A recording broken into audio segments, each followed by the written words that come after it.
كشفت مصادر لصحيفة الجزيرة السعودية عن تفاصيل جديدة تتعلق بخلية الأحزمة الناسفة التي تمت مداهمتها بحي الياسمين شمال الرياض، وعن كيفية احتواء رجال الأمن للوضع، والذي حال دون تضرر ما لا يقل عن 20 منزل مجاور. أيضا مع ضيفنا من استوديو الرياض سعود الشيباني المحرر في الشؤون الأمنية بصحيفة الجزيرة. أهلا بك معنا، شكرا على وجودك في نشرة التاسعة. حدثنا عن حياة الإرهابيين في هذا الحي، كيف كانوا يتسللون، كيف كانوا يتخفون بأي الأزياء دون أن يشعر أي شخص بالحي ودون لفت الانتباه. اولا مساء الخير لك ولكل المشاهدين. طبعا الارهابيين كانوا يعتبرون من اخطر، وخاصه من اخطر الارهابيين، وخاصه طائع مشهور او تخصص في صناعه الاحزمه الناسفه والمتفجرات. كانوا عاده يعني حسب المعلومات التي توفرت لدينا ومررتها الأجهزة الأمنية إلى الطوارئ بأن الأشخاص يترددون لهذا المنزل أو 3 منازل كانت متجاورة، وهذه المنازل عبارة عن أو مجمع سكني في 20 فيلا بمعدل 40 وحدة سكنية.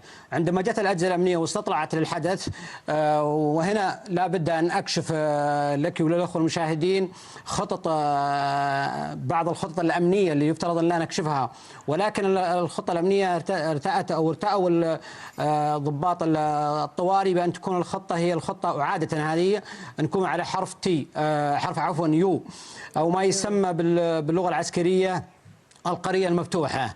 هو أن يكون هناك طرف آخر مفتوح. عند بدأت العملية تحديدا أو تواجد الطوارئ الساعة، الأجهزة الأمنية طبعا هم 4 أجهزة أمنية بما فيها الطوارئ، تواجد الساعة 4 فجرا، ومن ثم قاموا بإخلاء بعض الساكنين ما عدا أحد الساكنين رفض الإخلاء وطلبوا منه أن يغير موقع غرفته التي مطلة على أحد الفلل اللي كان مشكوك فيها تواجدهم إرهابيين.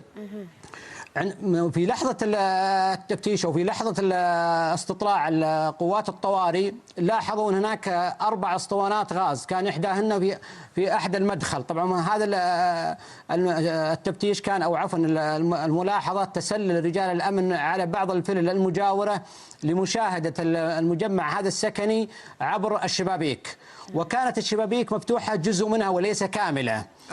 طبعا الأجهزة الأمنية دائما في لحظة المداهمات تخاف لا يكون هناك تشريك في الشبابيك والأبواب. أبلغت قوات الطوارئ جميع الأجهزة اللي كانت متواجدة في الموقع بأن الأشخاص يرتدون أحزمة ناسفة. عندما حسوا فيهم وطلعوا أطلقوا عدة أعيرة نارية على رجال الأمن، ثم خرجوا من الباب الخلفي للمطبخ، لأن الفلة اللي هم كانوا ساكنين فيها كانت لها 3 مخارج. وخرجوا على المبنى المجاور لهم، ثم طلعوا على المجاور الثاني للمبنى أو خلف مبناهم. طبعا المشكلة اللي موجودة في الحي أن أغلب أسوار المنازل قصيرة، وهذه تشكل مخاطر كبيرة أمنية على الساكنين. الطوارئ عندما لاحظت وجود عدد من المواطنين يشاهدون مع الشبابيك ومع أسطح المنازل، رفضوا إطلاق النار على الإرهابيين خوفا من أن يتم تفجير الحزامين الناسفين التي كانت بحوزة الإرهابيين.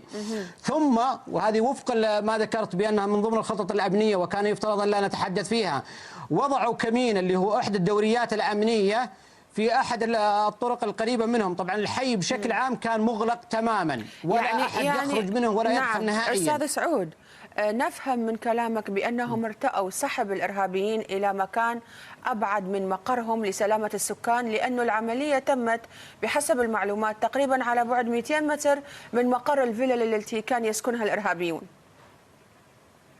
طبعا لو صار في تبادل إطلاق النار داخل الفلة، هناك اسطوانات غاز، حيحدث ارتداد من الطلقات النارية على الاسطوانات، ثم يحدث انفجار اسطوانات الغاز الصغيرة تعمل ضرر لمنزل مساحته 150 متر لهذا المنزل الذي حدث فيه الانفجار، من غير المنازل المجاورة تقدر بأكثر من 20 منزلا.